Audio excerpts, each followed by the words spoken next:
friends, welcome to my channel that is B.R. Ambedkar Biology Classes and I am Preeti। तो आज मैं आप लोगों को पढ़ाने जा रही हूँ sexual reproduction in flowering plants. और sexual reproduction in flowering plants chapter जो है उसका क्विक रिवीजन हम लोग देखेंगे फॉर योर 12 एग्जाम्स। लेकिन ये एक वीडियो में पॉसिबल नहीं है, तो इसका पार्ट 2 भी मैं बनाऊंगी। ये पार्ट 1 होगा और पार्ट 2 भी बनाऊंगी इस चैप्टर का, तो उसे आप लोग ध्यान से रिवीजन कर लेंगे तो आपका ये पूरा चैप्टर क्विक रिवीजन में ही खत्म हो जाएगा। तो चलिए शुरू करते हैं। सबसे पहले sexual reproduction in flowering plants की बात अगर हम लोग करेंगे तो फ्लावरिंग प्लांट्स को एंजियोस्पर्म्स कहते हैं। फ्लावरिंग प्लांट्स को एंजियोस्पर्म्स कहते हैं। सेक्सुअल रिप्रोडक्शन की अगर हम लोग बात करेंगे तो मेल और फीमेल दोनों की जरूरत पड़ती है। मेल और फीमेल दोनों की जरूरत पड़ती है। अगर फ्लावरिंग प्लांट्स की बात करें तो फ्लावरिंग प्लांट्स को एंजियोस्पर्म्स कहते हैं। सेक्सुअल रिप्रोडक्शन की बात करें तो मेल और फीमेल दोनों की जरूरत पड़ती है। तो हम सबसे पहले फ्लावर देखेंगे। फ्लावर को अगर हम बोलेंगे क्या होता है, व्हाट इज फ्लावर, तो flower is the modified shoot. NCERT book में आपको मिलेगा मॉडिफाइड शूट। फ्लावर को हम मॉडिफाइड शूट्स के नाम से जानते हैं या फिर reproductive organ of the plant भी हम इसे कह सकते हैं। फ्लावर की अगर हम बात करेंगे तो फ्लावर दो तरह का होता है। एक होता है यूनिसेक्सुअल फ्लावर और दूसरा होता है बाइसेक्सुअल फ्लावर। यूनिसेक्सुअल फ्लावर की हम बात करेंगे तो ऐसा फ्लावर जिसमें सिर्फ एक ही सेक्स प्रेजेंट हो, या तो मेल हो या तो फीमेल हो।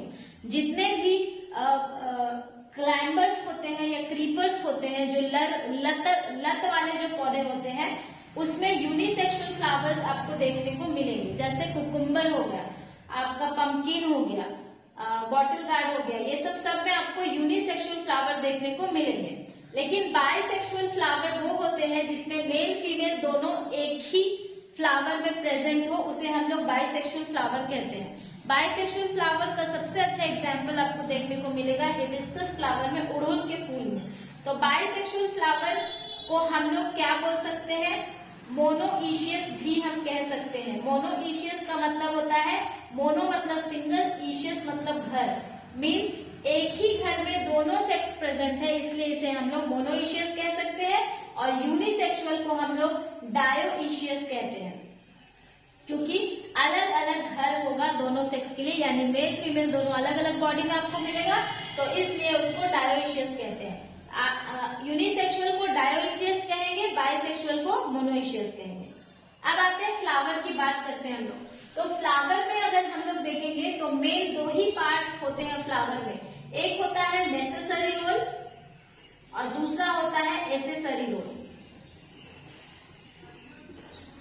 अगर हम नेसेसरी रोल की बात करें, जो बहुत ही ज्यादा इंपॉर्टेंट है रिप्रोडक्शन के लिए, सेक्सुअल रिप्रोडक्शन के लिए, वो है नेसेसरी रोल। और नेसेसरी रोल हम किसे कहेंगे, पिस्टिल को कहेंगे और स्टैमेन को कहेंगे। इसका और एक नाम है, पिस्टिल को हम लोग फीमेल पार्ट है, ये पिस्टिल जो है वो फीमेल पार्ट है फ्लावर का, बाइसेक्सुअल फ्लावर का फीमेल पार्ट है, और स्टैमेन जो है वो मेल पार्ट है। तो पिस्टिल को हम लोग फीमेल पार्ट से डिनोट कर रहे हैं, जिसे हम लोग गाइनोसियम भी कहते हैं, गाइनोसियम।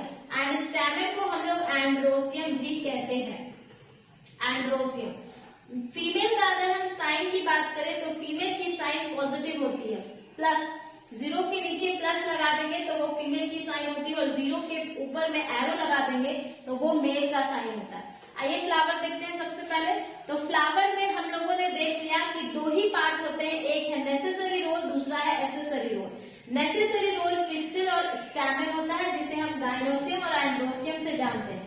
और एसेसरी रोल, बाकी जितना भी पार्ट्स बच जाएगा वो सारा एसेसरी रोल है, जो डायरेक्टली पार्ट नहीं लेता है रिप्रोडक्शन में, सेक्सुअल रिप्रोडक्शन में, बल्कि इनडायरेक्टली पार्ट लेता है, अट्रैक्ट करता है इंसेक्ट्स को पॉलिनेशन के लिए। जैसे हम लोग देख सकते हैं कोरोला, जो पेटल्स, पंखुड़ियां होती है, वो नीचे में छोटी छोटी हरी हरी पत्तियां होती है, जिसे हम सेपल्स कहते हैं या फिर उसी को कैलिक्स कहते हैं। ये सारी चीजें अट्रैक्ट करती हैं या फिर प्रोटेक्शन का काम करती हैं।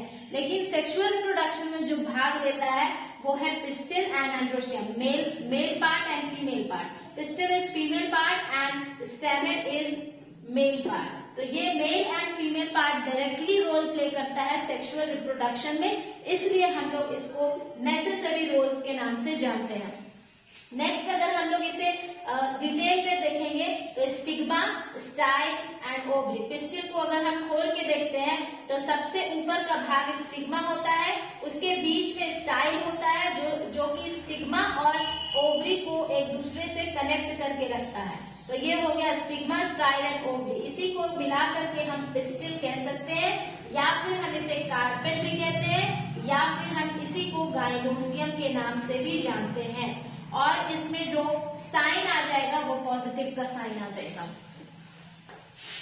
अगर हम इसी तरह से फीमेल पार्ट को देख ले, अगर मेल पार्ट को हम खोलेंगे तो यहाँ पर हो जाएगा एंथर, यहाँ पर हो जाएगा कनेक्टिव एंड फिलामेंट। तो ये है एंथर, बीच में जो एंथर को फिलामेंट से कनेक्ट करेगा उसे हम बोलेंगे कनेक्टिव। तो एंथर, कनेक्टिव एंड फिलामेंट, इन तीनों को मिलाकर के हम स्टेमेन के नाम से जानते हैं, या फिर इसी को हम लोग एंड्रोसियम भी कहते हैं। और इसका साइन अगर हम लोग देख लेंगे तो एरो का साइन हो जाएगा। इस एंथर की बात अगर हम करें एनसीईआरटी में, तो एंथर जो है वो बाइलोब्ड स्ट्रक्चर होता है, मीन्स इसमें दो लोब बने हुए रहते हैं, और इस तरह से ये बाइलोब होता है, दो लोब बने हुए रहेंगे, और इस लोब के अंदर भी छोटे छोटे अपार्टमेंट्स बने हुए रहते हैं, जिसे हम थेका कहते हैं। अगर दो थेका होगा, दो थेका बना हुआ रहेगा तो हम उसे डायथेकस कहेंगे। अगर दो से ज्यादा तीन होगा तो उसे हम ट्राइथेकस कहेंगे। अगर चार होगा तो उसे हम टेट्राथेकस कहेंगे। तो अब हम लोग देखेंगे उसके आगे के इवेंट्स। तो फ्लावरिंग प्लांट्स चैप्टर में आपको तीन ही चीज मिलेगी, तीन स्टेप्स में हम इसे समझेंगे। सबसे पहला प्री फर्टिलाइजेशनल इवेंट्स है, फर्टिलाइजेशन होने के पहले के इवेंट्स को हम लोग पढ़ेंगे। देन फिर हम लोग फर्टिलाइजेशन पढ़ेंगे, फर्टिलाइजेशन डबल फर्टिलाइजेशन होता है एंजियोस्पर्म्स में, एंड तीसरा हम लोग पढ़ेंगे पोस्ट फर्टिलाइजेशनल इवेंट्स। तो ये तीन स्टेप्स में हम पढ़ेंगे, और तीन स्टेप्स जो होगी उसी में ये पूरा चैप्टर निकल जाएगा। तो सबसे पहले हम लोग शुरू करते हैं प्री फर्टिलाइजेशनल इवेंट्स की तरफ, यानी फर्टिलाइजेशन होने से पहले कौन कौन सा इवेंट्स होगा। तो फर्टिलाइजेशन होने के पहले मेल और फीमेल, याद करिए अभी मैंने बताया था कि मेल और फीमेल दोनों की जरूरत पड़ेगी सेक्सुअल रिप्रोडक्शन में। तो मेल की बात अगर हम करेंगे तो मेल में क्या बनता है, पॉलन ग्रेन्स बनेगा, और फीमेल में क्या बनेगा, ओवम बनेगा। इसी को हम लोग एग कहते हैं या फिर ओवा कहेंगे। ये है मेल गैमेट और ये है फीमेल गैमेट, फीमेल गैमेट। तो प्री फर्टिलाइजेशनल इवेंट्स में हम देखेंगे सबसे पहले कि मेल गैमेट कैसे बनेगा और फीमेल गैमेट कैसे बनेगा। मेल गैमेट बनने के प्रोसेस को माइक्रोस्पोरोजेनेसिस कहते हैं, और फीमेल गैमेट बनने के प्रोसेस को मेगास्पोरोजेनेसिस कहते हैं। तो सबसे पहला स्टेप हम लोग प्री फर्टिलाइजेशनल इवेंट्स में देखेंगे, माइक्रोस्पोरोजेनेसिस एंड मेगास्पोरोजेनेसिस। देन फिर उसके बाद हम लोग देखेंगे कि जब दोनों गैमेट्स बन जाते हैं तो आपस में मेल गैमेट जो है उसको फीमेल गैमेट के पास आना होगा, और उसे हम लोग कहते हैं पॉलन क्रिस्टल इंटरैक्शन। वो कैसे होगा वो हम लोग देखेंगे। देन फिर हम लोग देखेंगे कि कैसे पॉलिनेशन होता है और पॉलिनेशन कितने टाइप्स का होता है। तो ये तीन प्रोसेस हम लोग पढ़ेंगे प्री फर्टिलाइजेशनल इवेंट्स में, एंड देन फिर हम लोग फर्टिलाइजेशन पढ़ेंगे, उसके बाद हम लोग पढ़ेंगे पोस्ट फर्टिलाइजेशनल इवेंट्स, और आपका चैप्टर खत्म हो जाएगा। तो सबसे पहला हम लोग शुरू करेंगे प्री फर्टिलाइजेशनल इवेंट्स, मीन्स फर्टिलाइजेशन के पहले क्या क्या चीजें होंगी। तो सबसे पहले मेल में गैमेट्स बनेगा जिसका नाम है पॉलन ग्रेन्स, और फीमेल में गैमेट्स बनेगा जिसका नाम है ओवम या फिर एग। तो आइए देखते हैं कि पॉलन ग्रेन्स कैसे बनेगा, और पॉलन ग्रेन्स बनने के प्रोसेस को क्या बोलते हैं, माइक्रोस्पोरोजेनेसिस। क्योंकि माइक्रोस्पोरोजेनेसिस में क्या बनना है, पॉलन ग्रेन्स बनना है, और पॉलन ग्रेन्स को माइक्रोस्पोर कहा जाता है, माइक्रोस्पोर कहा जाता है। और मेगास्पोर में क्या, मेगास्पोरोजेनेसिस में क्या बनेगा, मेगास्पोर बनेगा, जिसे हम लोग ओवम के नाम से जानते हैं। तो आइए सबसे पहले देखेंगे हम लोग कि माइक्रोस्पोरोजेनेसिस और मेगास्पोरोजेनेसिस में क्या डिफरेंस है और कैसे बनेगा। आइए देखते हैं सबसे पहले माइक्रोस्पोरोजेनेसिस और मेगास्पोरोजेनेसिस में क्या डिफरेंस है और कैसे बनता है। माइक्रो मतलब छोटा, मीगा मतलब बड़ा। माइक्रोस्पोरोजेनेसिस मीन्स छोटा, जो कि पॉलन ग्रेन्स बनाएगा। Pollen grains is the male gamete and pollen grains बनने के प्रोसेस को माइक्रोस्पोरोजेनेसिस कहते हैं और पॉलन ग्रेन्स को माइक्रोस्पोर कहते हैं। तो माइक्रोस्पोर कहाँ से बनता है? एमएमसी से। एमएमसी क्या है? Microspore mother cell. Microspore mother cell, और इस मदर सेल से ही आगे जाकर के पॉलन ग्रेन्स बनेगा, जिसे हम लोग माइक्रोस्पोर कहेंगे। कैसे बनेगा? माइक्रोस्पोर मदर सेल मियोसिस करके अपने ही जैसा 4 सेल्स बना देगा सेल डिवीजन के प्रोसेस से, और 4 सेल बनाने के बाद इसे हम लोग माइक्रोस्पोर टेट्राड के नाम से जानते हैं। माइक्रोस्पोर टेट्राड बनने के बाद एक माइक्रोस्पोर सिंगल पॉलन ग्रेन बनाएगा। तो एक माइक्रोस्पोर को अगर हम उठा करके देखेंगे तो ये माइक्रोस्पोर है, और फिर जब ये मैच्योर कर जाएगा तो एक पूरा फुल्ली डेवलप्ड पॉलन ग्रेन बन जाएगा। और पॉलन ग्रेन बनने के बाद उसमें कुछ लेयर्स आ जाएंगे, फिर से ये यहाँ पर डिवाइड करेगा, जो कि माइटोसिस प्रोसेस से डिवाइड करेगा, और पॉलन ग्रेन्स का सेल जो है वो डिवाइड होकर के 2 सेल में डिवाइड हो जाएगा, that is vegetative cell and generative cell. जो माइक्रोस्पोर यहाँ पर बना था टेट्राड वाला सेल, उसी से मैच्योर होकर के एक फुल्ली डेवलप्ड पॉलन ग्रेन बनेगा, जिसमें 2 सेल्स रहेंगे। कौन कौन से cells? Vegetative cell and generative cell. तो वेजिटेटिव सेल और जेनरेटिव सेल से बहुत सारे क्वेश्चंस पूछे जाते हैं, जो क्वेश्चंस इस तरह से हैं। Vegetative cell is large cell, vegetative cell बड़ा सेल होता है, और जेनरेटिव सेल स्मॉल सेल होता है। वेजिटेटिव सेल के अंदर ही जेनरेटिव सेल तैरते रहता है।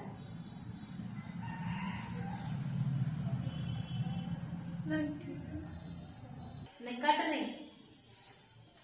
माइक्रोस्पोर मदर सेल, तो माइक्रोस्पोर को हम उठा करके देखेंगे तो एक माइक्रोस्पोर ही फुल्ली डेवलप पॉलन ग्रेन बना देगा, जिसमें जो कि माइटोसिस प्रोसेस से बनाएगा। और एक फुल्ली ग्रोन पॉलन ग्रेन की अगर हम बात करें तो उसमें 2 सेल्स होते हैं, vegetative cell and generative cell. Vegetative cell large cell होता है और जेनरेटिव सेल स्मॉल सेल होता है, और जेनरेटिव सेल वेजिटेटिव सेल के अंदर ही फ्लोट करता है, तैरते रहता है। ये बात याद रखिएगा, इससे ऑब्जेक्टिव क्वेश्चन पूछे जाते हैं। अगर हम फुल्ली डेवलप पॉलन ग्रेन की बात करें तो इसमें 2 लेयर्स होते हैं। बाहर के लेयर को एक्साइन बोलते हैं और अंदर के लेयर को इंटाइन बोलते हैं। जो बाहर का लेयर होता है वो स्पोरोपोलिनिन नाम के केमिकल से बना हुआ रहता है, जो कि उसको बहुत ही हार्ड बनाता है, जिसके वजह से वो बहुत सालों तक भी -92 डिग्री नाइट्रोजन में रखा जा सकता है, क्योंकि ये स्पोरोपोलिनिन इसको बहुत ज्यादा हार्ड बनाता है। और ये फॉसिल्स में भी मिला है। जब खुदाई हुई थी तो उस टाइम बहुत सारे पॉलन ग्रेन्स देखे गए हैं, क्योंकि इसे हम बहुत सालों तक स्टोर करके रख सकते हैं बिकॉज ऑफ स्पोरोपोलिनिन। इंटाइन की बात करें तो इंटाइन 2 चीजों से बना हुआ होता है, सेलुलोज एंड पेक्टिन से बना हुआ रहता है, जो इसको बहुत ही सॉफ्ट बनाता है अंदर से। तो ये बात हो गई माइक्रोस्पोरोजेनेसिस की। अब हम लोग देखेंगे कि माइक्रोस्पोरोजेनेसिस यानी कि माइक्रोस्पोर जो बना, पॉलन ग्रेन जो बना, वो किसके अंदर बना? माइक्रोस्पोर किसके अंदर बना? एंथर के अंदर बना। और ये एंथर के अंदर सबसे पहले पॉलन सैक प्रेजेंट होता है। पॉलन सैक प्रेजेंट होता है, और ये पॉलन सैक जो है उसके भी 3 लेयर्स होते हैं, जो कि इस प्रकार से हैं।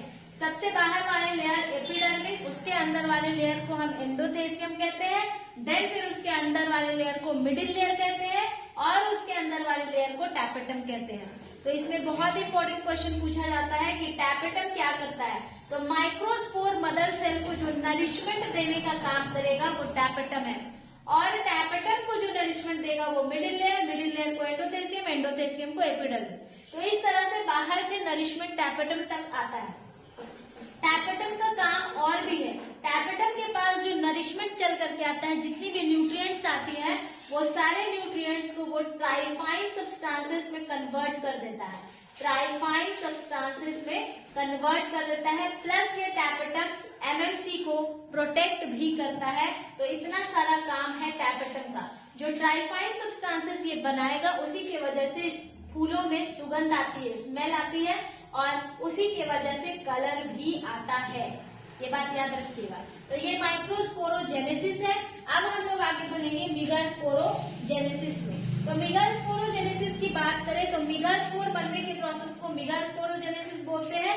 Megaspore that means female gamete ovum की बात कर रहे हैं हम लोग। तो मेगास्पोरोजेनेसिस भी एमएमसी से बनेगा, जिसे हम लोग मेगास्पोर मदर सेल के नाम से जानते हैं, मेगास्पोर मदर सेल। और मेगास्पोर मदर सेल भी मियोसिस प्रोसेस से, मियोसिस एक सेल डिवीजन का प्रोसेस है जिसके थ्रू मेगास्पोर टेट्राड बनाएगा। और मेगास्पोर टेट्राड बनने के बाद यहाँ पर इस तरह से अरेंजमेंट होगा। ये एम्ब्रायो सैक है, एम्ब्रायो सैक है, ओव्यूल का ही बात हम लोग कर रहे हैं। एम्ब्रायो सैक उसके बाहर रहता है, अंदर से ओव्यूल रहता है। तो ये ओव्यूल जो दिख रहा है आप लोगों को, ये 4 तरह का सेल्स है, जो कि अपने ही जैसा फिर 4 तरह का सेल्स बनाएगा। और फिर यहाँ पर दोनों साइड 4 सेल डिवाइड हो जाएंगे, जिसे हम 8 सेल स्टेज भी कहते हैं। फिर क्या होगा कि बीच से एक एक सेल यहाँ पर बीच में आ जाएगा, जिसे हम लोग पोलर न्यूक्लियाई के नाम से जानते हैं। ये दोनों पोलर न्यूक्लियाई का न्यूक्लियस एक जगह ऐड हो जाएगा और सेल एक ही रहेगा, बट न्यूक्लियस इसके अंदर 2 रहेगा। यानी ये दोनों के जो साइटोप्लाज्म है वो एक हो गए और न्यूक्लियस एक नहीं हो पाए। मतलब इसमें दोनों सेल जो है वो जुड़ गया और सेंट्रल सेल बना दिया। यानी कि यहाँ पर एक सेल बन गया दोनों, तो यहाँ पर 3 बच गया एक साइड में, दूसरे साइड में 3 बच गया। तो एक साइड जो 3 सेल्स होते हैं उसको हम लोग एंटीपोडल्स कहते हैं। बीच में सेंट्रल सेल होगा और फुल्ली फॉर्म एपरेटस एग के साइड में रहेगा। इधर जो 3 सेल्स बच गए हैं उसमें से एग होगा और सिनर्जिड्स होगा। 2 सेल सिनर्जिड्स के रहेंगे, एक सेल एग के रहेंगे। और एग के पास ही फुल्ली फॉर्म एपरेटस रहता है, जो कि स्पर्म को यानी कि मेल गैमेट पोलन ग्रेन को इधर से एंट्री करने में हेल्प करता है। याद रखिए, ये क्वेश्चन पूछता है objective, what is the role of या what is the function of filiform apparatus. तो फुल्ली फॉर्म एपरेटस का काम ही है मेल गैमेट को एंट्री में मदद करना। तो इधर जिधर साइड एंटीपोडल रहेगा उसे हम चलाजल एंड कहते हैं, चलाजल एंड कहते हैं। और याद रखिएगा, जिधर साइड एग रहेगा उसे हम लोग माइक्रोपाइलर एंड कहते हैं, माइक्रोपाइलर एंड। और इसके बाहर में कुछ लेयर्स बने हुए रहते हैं, जिसे हम लोग इंटेगुमेंट के नाम से जानते हैं। तो याद रखिएगा, पोलन ग्रेन्स को इसके अंदर आना है और तब फिर जाकर डबल फर्टिलाइजेशन इसमें होगा। तो पोलन ग्रेन्स अंदर या तो इंटेगुमेंट से आ सकता है, चलाजल एंड से आ सकता है, या फिर माइक्रोपाइलर एंड से भी आ सकता है। अगर चलाजल एंड से वो एंट्री करेगा तो उसे उस प्रोसेस को चलाजोगैमी कहेंगे। अगर माइक्रोपाइलर एंड से वो एंट्री करेगा तो उस प्रोसेस को माइक्रोपाइलर एंड कहेंगे। तो इस स्टेज को हम कहेंगे 7 सेल्ड 8 न्यूक्लिएटेड स्टेज, क्योंकि ये दोनों सेल आपस में फ्यूज होकर एक ही सेल बना दिया। तो अब हम अगर गिनेंगे तो 3 सेल इधर, 3 सेल इधर, 6 और बीच में एक सेल, 7 सेल। लेकिन न्यूक्लियस इसमें 2 है, इसलिए 7 सेल्ड 8 न्यूक्लिएटेड स्टेज के नाम से इसको जानते हैं। स्टॉप।